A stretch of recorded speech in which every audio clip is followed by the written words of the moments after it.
Shalom, selamat malam, ketemu lagi ya. Tadi pujian tadi yang berserah itu ya, benar.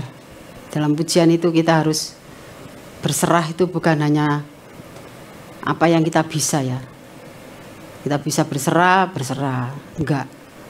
Berserah di dalam Tuhan itu artinya sepenuhnya. Pikiran kita, hati kita, seluruh hidup kita, kami serahkan sepenuhnya kepada Tuhan. Itu tadi itu sungguh apa ya, Tuhan, saya belajar untuk berserah total kepada Tuhan. Itu yang bisa membuat kita kuat dalam menghadapi apapun. Bapak, terima kasih.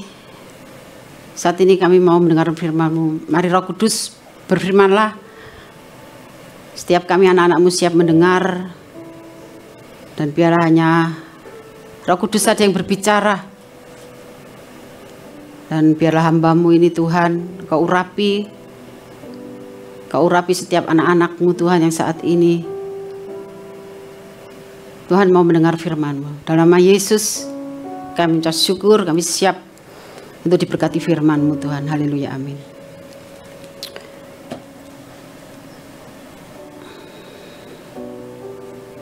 Holy Legacy, jadi warisan yang kudus. Itu sungguh bagi setiap orang percaya, warisan itu harus kita jaga benar dalam menghadapi setiap apapun. Karena warisan itu tidak semua orang mendapatkan warisan itu. Yaitu yang pertama, iman yang sudah diwariskan Tuhan kepada kita. Dengan pengorbanannya di atas kayu salib, oleh karena darahnya yang sudah tercurah sehingga kita boleh dikuduskan. Itulah warisan yang tidak pernah bisa kita ganti dengan apapun. Itu diambil dari Ulangan ya 4 ayat 9 sampai 40. Kita baca aja di rumah masing-masing ya. Terlalu panjang. Dan saya mau warisan kudus ini saya mau angkat dengan judul takut akan Tuhan.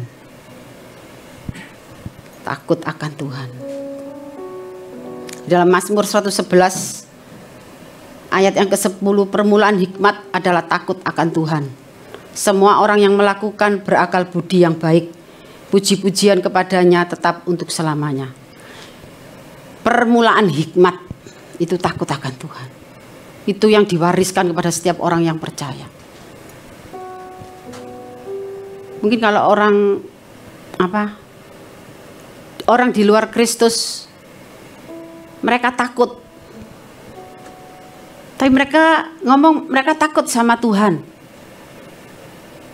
Tetapi apa yang selalu mereka lakukan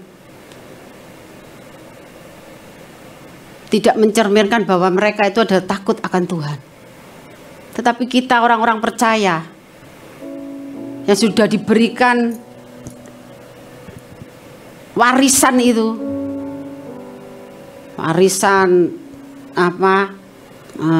iman, begitu banyak Tuhan yang sudah diwariskan melalui teladannya Kristus, berbuat kasih, itu juga suatu warisan. Mengampuni, karena setiap orang nggak bisa mengampuni dengan tulus tanpa ada Roh Kudus di dalam hidup kita. Itu juga suatu warisan. Tapi yang mau saya angkat di sini adalah takut akan Tuhan. Karena saat kita memiliki hati takut akan Tuhan, kita akan berjalan dengan hati-hati. Kita tidak mudah emosi kita itu mudah Kita bisa menahan, kita bisa mengendalikan. Takut akan Tuhan itu apa sih? Kita itu, orang takut akan Tuhan itu tidak mengecewakan Tuhan, tetapi selalu menyenangkan hatinya.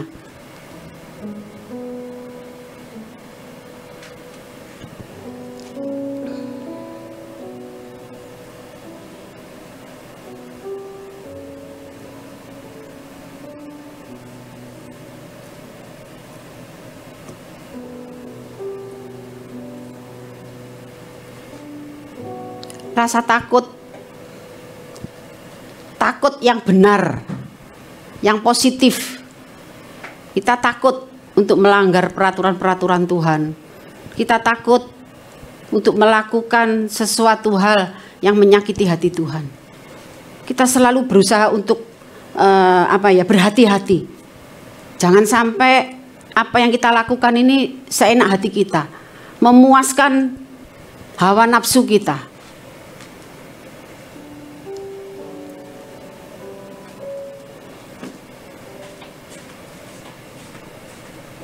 Takut masuk neraka.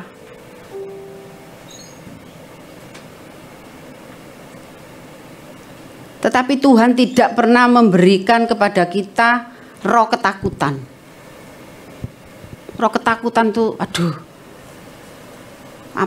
takut menghadapi apa? Sebelum kita menghadapi, kita sudah ketakutan. Kita dengar berita, kita sudah mulai ketakutan. Sebagai orang percaya, kita tidak mudah takut. Tetapi kita harus takut akan Tuhan. Kita tidak mudah takut dengan berita-berita. Kita tidak mudah takut dengan menghadapi mungkin kesulitan ekonomi. Oh mungkin, besok aku harus bayar sekolah anakku. Padahal sekarang aku gak punya uang. Aku besok itu, nanti tanggal sekian aku harus bayar listrik. Padahal sekarang aku gak ada apa-apa. Usahaku nggak berjalan lancar.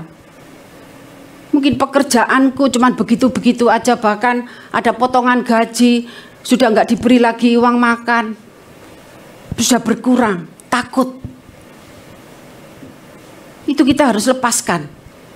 Rasa takut, apalagi yang sampai berlebihan ya, itu Tuhan tidak suka. Itu sudah dosa buat kita.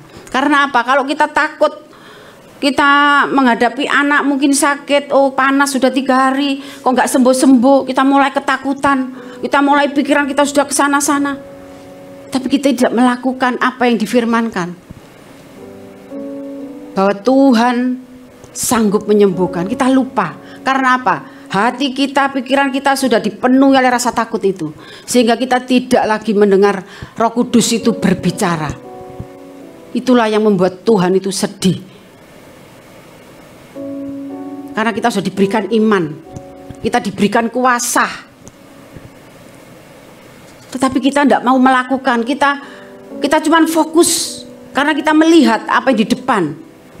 Kita tidak pernah mau melihat apa yang sudah direncanakan Tuhan, apa yang ada dalam firman Tuhan ini yang membuat kita kuat, membuat kita itu semangat di dalam menjalani kehidupan. Kalau kita memiliki hati yang seperti itu, kita lepaskan sekarang. Kita serahkan sama Tuhan. Minta Tuhan bebaskan. Minta Tuhan ambil takut yang berlebihan itu. Agar kita apa? Kenapa sih Tuhan itu minta jangan kamu takut akan apa ada di depanmu, di hadapanmu. Karena Tuhan mau kita itu damai sejahtera. Tuhan mau kita itu bisa bersenang-senang di dalam Tuhan. Kita bisa memuji-muji Tuhan. Karena dengan hati yang sukacita, hati yang percaya penuh kepada Tuhan, kita bisa menyenangkan hatinya. Tapi kalau kita sudah dikuasai rasa takut, kita mau memuji nggak bisa, apalagi mau berdoa. Seperti kemarin, saya sama Mami ya. Mami itu marah sama saudaranya, sakit hatinya gitu. Mulai malam sampai dia tuh udah bisa tidur kayaknya. pagi doa pagi sama saya bareng-bareng. Pertama memuji itu enak, memuji enak ikut. Tapi terus tiba-tiba dia itu cuma ngomel gitu, pokoknya ngomel. Lah, karena saya waktu puji-pujian suara saya kan kenceng, jadi saya tidak terlalu dengar mami itu ngomel. Saya fokus sama Tuhan. Tapi saat saya selesai pujian penyembahan, saya masuk dalam doa. Mulai kan berdoa itu kan suaranya mami ini kedengeran. Lah, disitulah saya itu nggak fokus lagi kepada Tuhan. Hati dan pikiran saya terpengaruh ke mami ini. Saya dengar perkataannya mami. Tiba-tiba saya bisa ngeredek. Kayak orang apa ya, gemeter gitu. Aduh, kayak orang ketakutan. Saya kayak takut gitu ya. Tapi saya terus berdoa. Saya berdoa, Tuhan, saya terus mami saya samperin, saya berdoa untuk mami. Saya lepaskan saya doa lepas untuk hati yang marah, sakit itu. Juga orang depan itu yang punya warung itu juga seperti itu. Dia tiba-tiba ngedor-ngedor pintunya mami. Udah, kamu cepat pergi sana loh. Mami itu sakit hati gitu loh, digituin. Terus kembaliannya itu dimasukkan cengkir, dikasihkan gini. Jadi mami itu sakit hatinya. Itu terus diomongkan, ngomong lagi, ngomong lagi. Akhirnya saya bawa doa. Sampai akhirnya selesai makan dia sesek. Dia tidak bisa nafas. Saya bawa ke saya doakan, saya kasih firman Tuhan, saya omongnya. Akhirnya dia mendengar. Terus puji Tuhan, dianya bisa mulai lagi nyelesain makannya. Karena itu ketakutan itu mempengaruhi segalanya. Saat memuji menyembah, kalau kita nggak fokus lagi, kita akan takut. Seperti saya ke mami, kemudian sudah selesai. Ya seperti kayak Petrus ya, dia percaya penuh sama Tuhan, dia bisa berjalan di laut, di air itu. Tapi saat dia mulai nggak fokus sama Tuhan, dia mau tenggelam. Seperti juga hidup kita. Apapun yang terjadi, biarlah kita fokus kepada Tuhan. Kita nggak usah toleh kiri, toleh ke kanan. Kita nggak usah lagi mau dengar suara-suara dari kiri kanan. Biarlah hati kita, telinga kita tertuju pada firman Tuhan. Itu yang membuat kita kuat. Karena takut akan Tuhan, kita akan melakukan segala kehendaknya. Takut akan Tuhan, kita tidak pilih-pilih. Aku mau, ini bisa, aku ini tidak bisa. Kita harus melakukan apa yang Tuhan mau dari hidup kita. Segala peraturan-peraturan Tuhan yang sudah ditetapkan di dalam firman-Nya, itu harus kita kerjakan.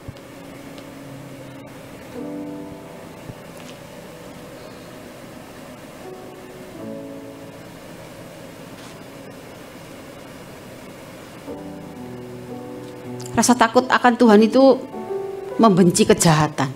Jadi kita tidak kompromi sama sekali dengan kejahatan. Sekalipun itu malah dosa cilik aja, nggak ada kan dosa cilik. Jangankan mau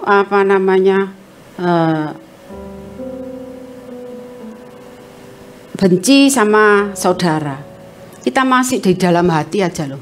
Aku gak kata ini males, itu belum membenci itu ya, masih itu Tuhan itu tidak boleh membenci kejahatan, apalagi mengingini milik orang lain, terutama mengingini pasangan orang lain ya. Pasangan itu keren. Sebagai orang percaya, jadilah benar-benar kita takut kepada Tuhan. Karena takut kepada Tuhan, kita akan pekah. Saya ini kembali lagi ke mami.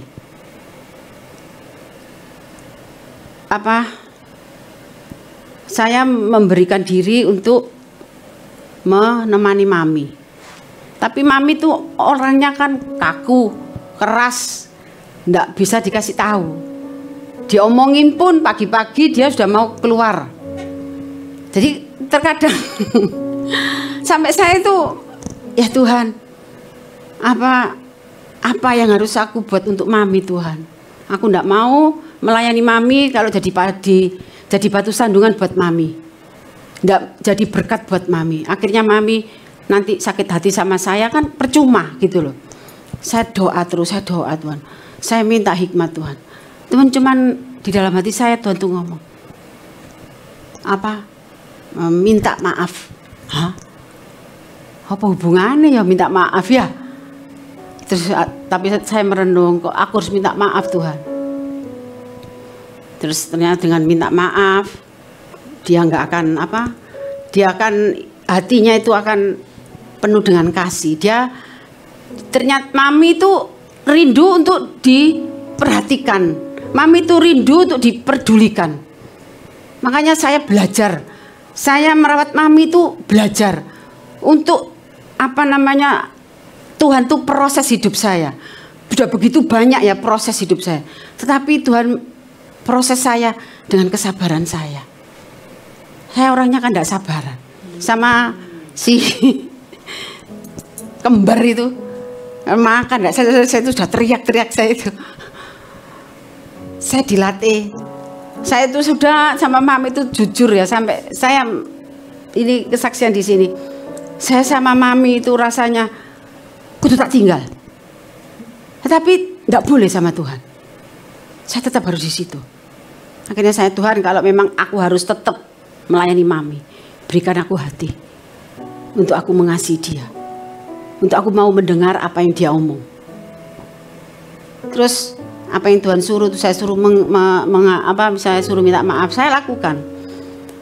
Dia sudah siap, dia beli nasi goreng, Mbak Ros makan. Saya bilang gitu. Terus nasi tak taruh, aku ngomong sama Mam, aku minta maaf ya Mam. Kalau mungkin selama ini aku selama merawat mami, mungkin mulutku keras, mulutku kasar, dengan tidak sengaja aku sudah kasar. Mami maafkan aku ya Mami. Terus mami itu lihat aku nangis dia. Iya Mbak Ros, aku yang minta maaf ya Mam. Saya minta Tuhan terus hati untuk bisa mami lek ngomong gitu terus terang. Walaupun saya nyampaikan firman, tapi kalau dalam kenyataan itu kita harus belajar. Tetapi kalau Tuhan ngomong, dengarkan, lakukan, kita akan dimampukan. Karena apa? Karena kita takut akan Tuhan. Kalau kita takut akan Tuhan, kita melakukan apa yang Tuhan mau. Walaupun itu aku lo nggak salah, aku wis memberikan waktuku, wis ngene. Kok sing dikongkon minta maaf. Tapi Tuhan suruh aku lakukan. Akhirnya udah enak lagi. Sudah sekarang mulai saya itu bisa ngajak ngomong lama-lama. Tadinya saya enggak bisa. saya nggak bisa ngomong. Tapi disitulah saya tuh diajar Tuhan gitu. Untuk menjadi untuk saya bisa gini ya. Terus saya kayak diingatkan, kamu besok seperti itu. Artinya kamu besok seumur segitu. Tuhan, aku enggak mau. Iya kan, orang menabur menuai. Kalau saya biar menemani mami, tapi dengan hati mangkelai, lama-lama kan saya enggak tahan kan, bisa mami itu bisa akhirnya percuma. Hamba Tuhan kok kayak ngono. Akhirnya dia kan kepahitan dengan hamba Tuhan nantinya. Saya belajar di situ, Tuhan tuh bicara sama saya. Akhirnya saya bisa memberi waktu, datang jam 8 itu saya datang ngobrol dulu sama mami, bisa saya mendengarkan. Itu semua karena Tuhan, bukan karena saya. Saya manusia dan saya latar belakang itu keras, orangnya itu emosian, tetapi saya bisa melakukan apa yang Tuhan mau. Itu semua karena Tuhan, bukan karena saya bisa. Enggak, saya enggak bisa. Saya sudah menyerah, jujur saya sudah menyerah. Tuhan, aku menyerah. Tuhan, aku enggak mau. Tapi ternyata sudah mau dibawa Bu Silvi, isok aku balik lagi nungguin mami. Kan sudah mau dibawa Bu Silvi itu ke rumahnya mami itu. Nggak jadi. Tuhan, saya tetap disuruh di situ. Nggak tahu rencananya Tuhan buat mami sama Yogi itu apa. Oleh karena itu, mari tanam, minta Tuhan hati takut akan Dia. Karena takut akan Dia itu bisa membawa kita ke dalam untuk melakukan kehendaknya. Kita selalu ada di dalam jalan-jalannya. Tuhan pasti akan memberikan kepekaan. Jangan ke sana. Jangan ikuti. Sebab Tuhan yang berjanji kan.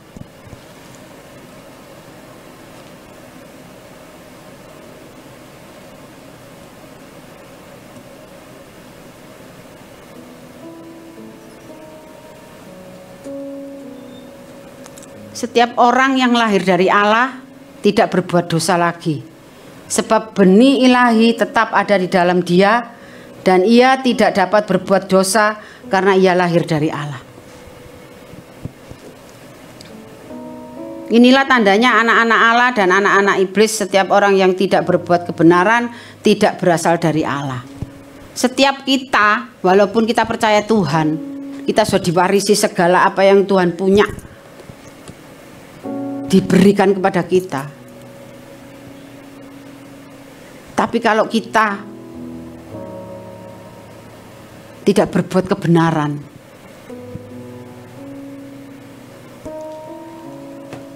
itu tidak berasal dari Allah. Apa yang kita lakukan yang tidak dalam kebenaran, itu bukan berasal dari Allah. Oleh karena itu setiap kita, yuk kita mulai belajar. Ya, jangan keraskan hati, jangan kita memuaskan gitu loh, memuaskan hati kita, tapi puaskanlah hati Tuhan.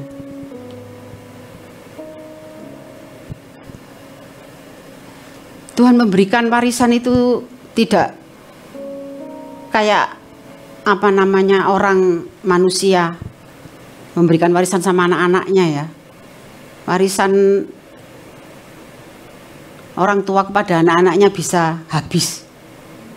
Saya dulu sudah mempersiapkan anak-anak saya. Saya punya rumah ya, tanah. Tanah saya itu berapa itu? Saya kasih anak saya satu-satu. Saya tiap anak saya kasih deposito. Tapi bisa habis. Makanya saya belajar di situ. Warisan adalah warisan Roh Kudus. Itu berikan kepada anak-anak kita. Supaya anak-anak kita juga seperti itu. Akan memberikan kepada anak-anaknya lagi. Kita tanamkan. Saya bisa memberikan warisan ini setelah kita bertobat.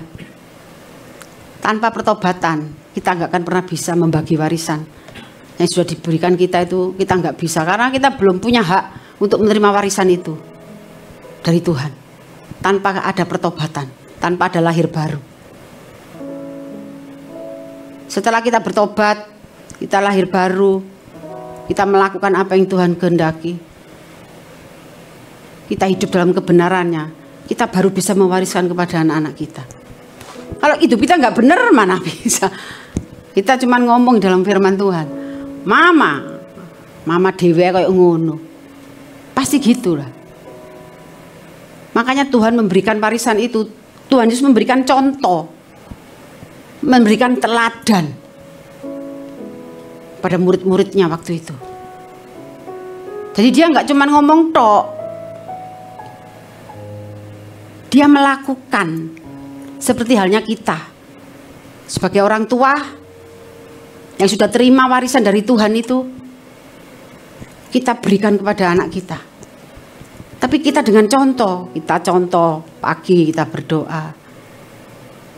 Saat kita menghadapi masalah, menghadapi apa, kita berikan contoh.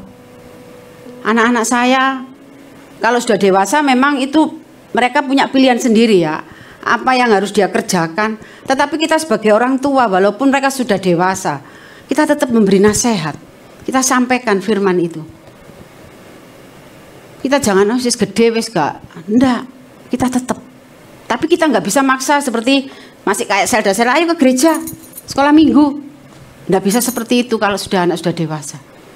Kita hanya berdoa, sujud, terus mengajak bicara. Dan kalau memang diajak bicara anak-anak itu sulit untuk diajak ngomong, mau pikirannya sendiri, kita jangan marah. Memang mewariskan teladan Kristus kepada anak-anak itu juga enggak mudah ya. Enggak mudah. Kita dulu yang harus diproses sama Tuhan. Sebagai orang tua kita harus mau diproses. Dan proses itu harus kita tunjukkan. Kita menghadapi apa, anak harus kita ajak bicara. Saya sama Brata itu ya gitu, dia ada masalah. Cobalah Brat, kamu kan nggak pernah ke gereja. Kamu sudah melupakan Tuhan. Tuhan itu mengasihi kamu. Dia diem aja. Belajar berdoa. Gak usah suwe, 10 menit. Nanti lama-lama kamu pasti senang. Karena Roh Kudus sudah mulai. Walaupun dia nggak mau mendengar, tapi saya percaya. Tuhan janji. Bahwa keluargaku akan dipulihkan. Semua anak-anak. Makanya tanamkan takut akan Tuhan sama anak-anak kita. Terlebih sebelum itu ya kita harus takut dulu sama Tuhan. Kita nggak bisa menanam yang baik kalau kita nggak hidup kita dalam kebenaran. Apa yang kita tanam kita apa yang kita tanam kita tuai ya. Kalau kita menanam yang baik sama anak-anak kita, ya dengan contoh kita kalau ada orang yang bagaimana perlu ditolong, kita tolong. Anak-anak itu kita ajarkan. Itu Selda itu kalau ada orang yang ini minta uang, mama apa? Hak no jari ini kok sakno. Saya kasihkan. Terus ya Selda yang mau mengekspresikan itu ya. Oma, aku ndak mau. Ini loh. Aku ndak mau itu. Aku mau Tuhan Yesus. Mungkin kalau pas bersama dengan keluarga atau saudaranya siapa Dita, mungkin diajarkan seperti itu. Tapi saya ajarkan. Selda anaknya siapa? Anaknya Mama Dita. Selda anaknya Tuhan Yesus ya. Jadi setiap ini saya tanamkan itu Selda, Sela itu wah yang ringan-ringan yang bisa diingat sama dia. Jadi dia kalau lihat masjid gitu, aku enggak mau. Mungkin ya itu mungkin diarahkan gitu. Kadang-kadang kan diajak tidur. Nah, awal itu saya takut, tapi Tuhan ngomong, jangan takut, dia milikku. Makanya terus saya nggak takut, saya nggak marah. Waktu diajak gitu saya nggak marah. Cuman saya nggak sukanya kan cara mendidiknya itu beda, gitu, lain gitu ya. Sana itu, aduh, kok omongan itu kadang-kadang rasanya saya ndak ini.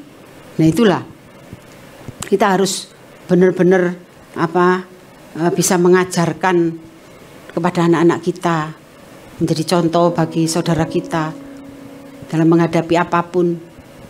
Kita tunjukkan kita tenang, apapun jangan panik. Orang kalau panik kita nggak bisa melakukan yang benar. Orang kalau sudah mulai ketakutan, mulai panik, nggak bisa melakukan yang benar. Karena Tuhan sudah memberikan, Tuhan sudah ngomong, kita nggak denger. Kuping ini ketutup sama rasa takut.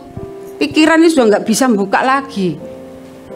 Makanya kalau saya menghadapi apapun, kebakaran itu sampai ini dapur ini sampai separuh ini kebakar, saya nggak panik.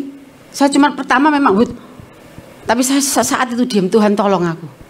saya bisa mengerjakan. Waktu itu masih kompor minyak tanah ya, masih minyak tanah. Itu minyak gorengnya itu penuh, saya naik ke atas, ngambilin jemuran, ini kebakar, apinya sudah masuk ke minyak ini, sudah sampai makan yang di mama, itu api. Saya lihat itu terang, itu lihat dari atas itu, saya lari itu, nggak mungkin kan saya mau matiin itu di atas itu, soalnya di atas. Saya jadi cuman saya tenang, saya enggak mau mikir apa-apa. Saya angkat kompor itu, saya taruh tengah-tengah. Saya masukkan itu apa namanya? Koset. Masuk bak mandi. Saya ini kan jadi kan, tapi kosetnya itu enggak yang tipis, yang tebel, yang bisa ngeresep air itu. Saya punya koset. Saya mati. Itulah. Kalau kita menghadapi bahaya apapun, jangan panik. Karena apa? Kita punya Roh Kudus yang akan mengarahkan kita. Kita harus apa? Kita harus apa? Jangan takut dengan keadaan apapun. Bahkan sekarang ini mulai ada apa itu pembicara di lewat digital itu ya, sudah enggak pakai pendeta. Itu sudah mulai digembor-gemborkan. Dimulai di Eropa itu mau dibuat seperti itu. Kita mulai takut. Jangan pernah ketakutan dengan dunia ini. Karena dunia ini sudah dikalahkan oleh darah Yesus. Dia sudah tidak berkuasa lagi buat kita yang percaya kepada Tuhan Yesus. Tapi takutlah akan Tuhan. Itu yang bisa membawa kita kepada tenang, damai sejahtera, sukacita, dan kita tidak mudah dipengaruhi orang lain. Karena firman itu akan berbicara kepada kita.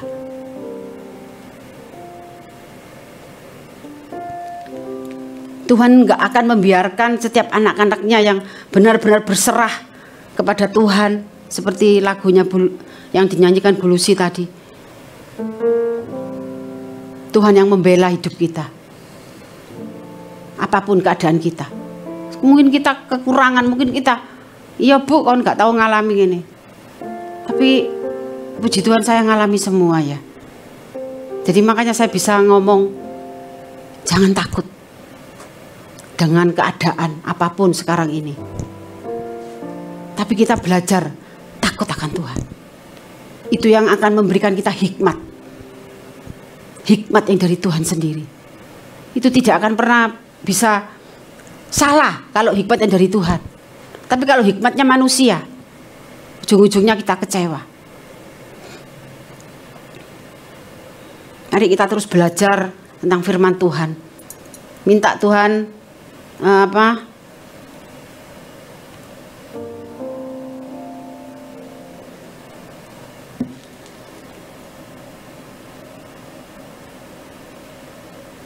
Nih.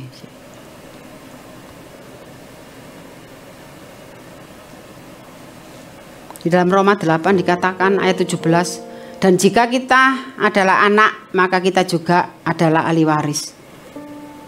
Siapa yang merasa kita ini anak-anaknya Tuhan, jangan pernah terus mosok sih aku ahli waris, buktine uripku sik koyo ngene, sik kekurangan, buktine aku sik sering loro, ini titik loro. Percaya, kalau kita melakukan apa yang benar di hadapan Tuhan, janjinya Tuhan itu digenapi dalam hidup kita. Ya kita harus introspeksi diri, kenapa? Kok kita selalu mengalami hal-hal yang selalu seperti ini, tetap itu aja. Berarti ada sesuatu. Kalau itu terus nggak pernah berubah yang kita alami. Itu karena ujian dari Tuhan, Tuhan uji hati kita, atau karena kesalahan kita. Mungkin kita hati kita masih penuh dengan kesombongan.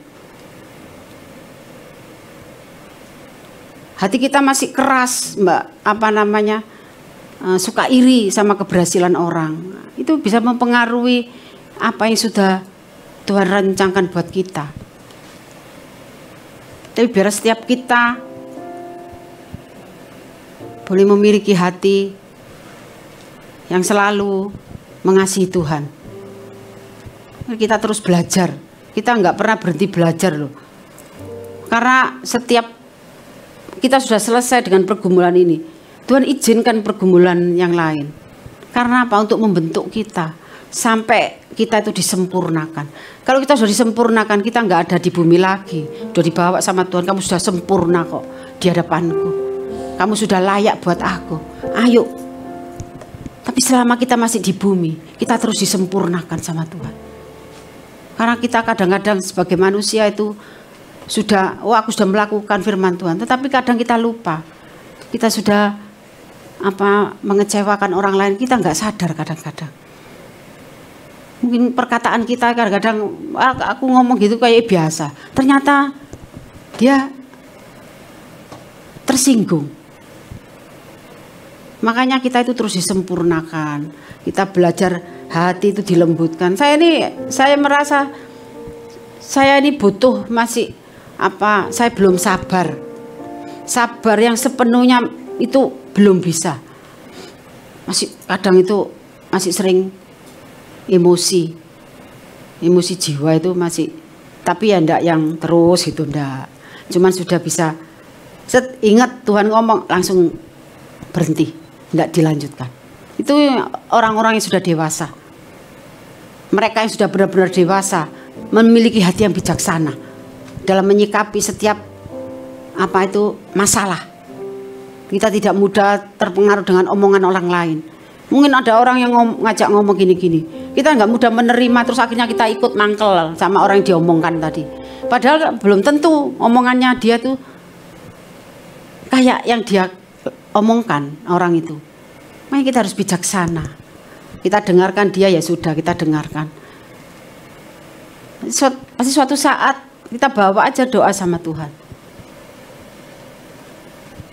Kita masih punya darah dan daging, kita masih hidup dengan sekeliling kita ini yang banyak tidak percaya Tuhan, tidak percaya kebenaran. Jadi jangan pernah kita lengah, berjaga-jagalah agar kita tetap ada di dalam kuasa Roh Kudus. Dimanapun kita berada, kita tetap harus hidup di dalam kehendak Tuhan. Itu memang sulit untuk melakukan ya. Tetapi nggak ada yang mustahil bagi Tuhan. Kalau mau kita benar-benar minta. Karena saya yang sama Mami itu benar-benar kayak Tuhan tuh bilang gini. Orang lihat saya, Mbak Rus apik, gelem. Padahal wis sibuk kayak ngono, gurung iki. Ternyata kan nggak sama di hadapan Tuhan. Karena Tuhan lihat hati saya.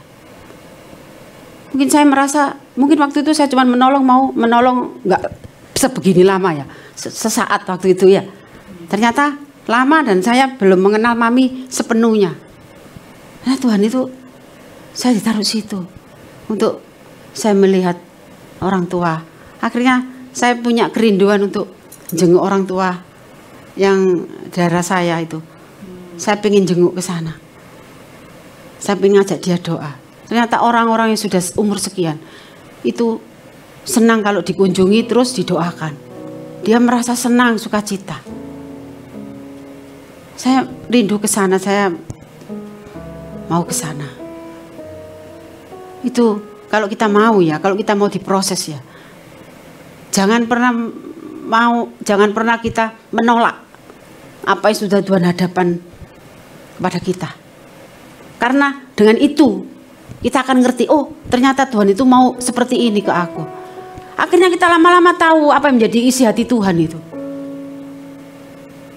Tapi kalau kita menolak, nggak mau melakukan, kita lama-lama pekaan itu hilang, lama-lama nggak dengar suara Tuhan. Terus kita berjalan sendiri akhirnya. Tapi kalau kita mau belajar untuk mau melakukan apa yang Tuhan mau, Ya sudah, lakukan. Jangan seperti anak yang mau apa, ya Pak aku kerjakan, tapi dia tidak mengerjakan. Dengan anaknya yang satunya, males Pak, ngene, tapi dia terus apa mikir, sak norek bapakku. Akhirnya dia melakukan. Nah, Tuhan pasti senang yang mengerjakan ini, walaupun awalnya itu dia menolak dan bersungut gitu ya. Tetapi dia mau mendengar gitu. Dia mengerjakannya. Tapi anak yang ya wis deken kok tak kerjakno. Wis tenang ae, tetapi enggak dikerjakan. Kita aja sebagai orang tua bagaimana? Kalau anak kita suruh yosik terus game, kita kan mangkel. Akhirnya kita minta tolong anak yang gampang. Walah mesti aku. Ya emangnya anakmu ku piro? Kok aku wae? Tapi dia mengerjakan, melakukan gitu. Pasti kita kalau punya berkat, pasti yang kita ingat yang suka melakukan kehendak Tuhan. Seperti itulah Bapa kepada anak-anaknya kita ini. Makanya dengan takut akan Tuhan, kita bisa melakukan semua. Kita bisa nuruti kehendak Tuhan karena kita takut sama orang tua, kita mau menghormati orang tua, mau menghargai orang tua. Pasti walaupun ini aku wae. Tapi kita minta, ya ndi tak kerjakan. Pasti orang tua enggak marah lagi. Walaupun lihat mukanya gini tapi mau mengerjakannya. Tapi dengan anak yang koyok yo tapi tetap enggak ngereken, orang tua itu sakit hati ya. Itulah Bapak kita. Kalau kita cuma mau ya, dengar firman, tapi tidak tahu apa yang harus dilakukan, Bapak akan murka. Kalau Bapak sudah murka, makanya jangan sampai murka Bapak itu terjadi. Makanya kita cepet tanggap, cepet kita itu mulai percepatan. Jangan nunda-nunda.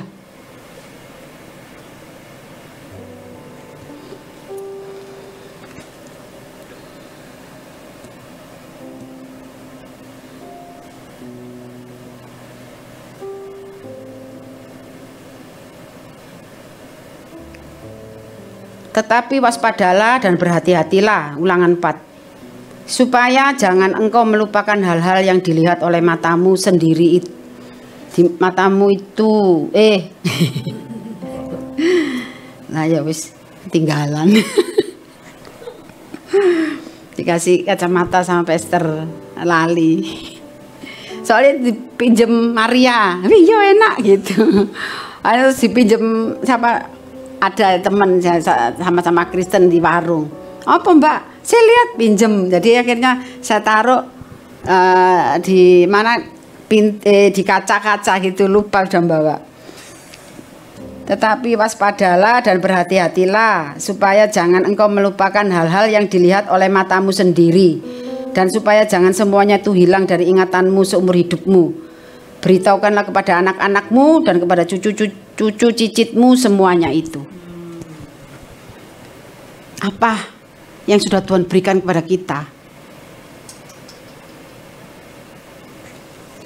kita berikan kepada anak-anak kita, kita ajarkan. Semua yang pernah pengalaman kita sama Tuhan, itu omong sama anak-anak.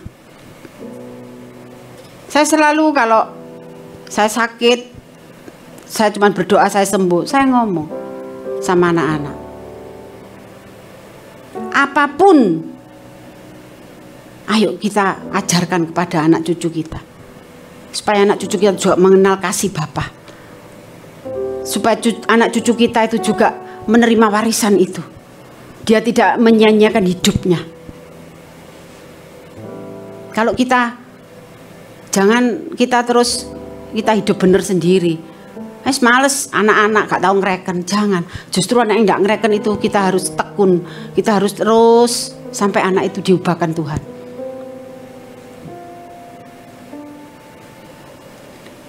takut akan Tuhan. Ayo kita sama-sama minta Tuhan memiliki hati takut akan Tuhan. Itu hikmat yang dari Tuhan. Sehingga kita tidak lagi akan tersesat. Kita tidak akan lagi salah jalan, salah langkah. Karena hikmat yang dari Tuhan itu pasti benar.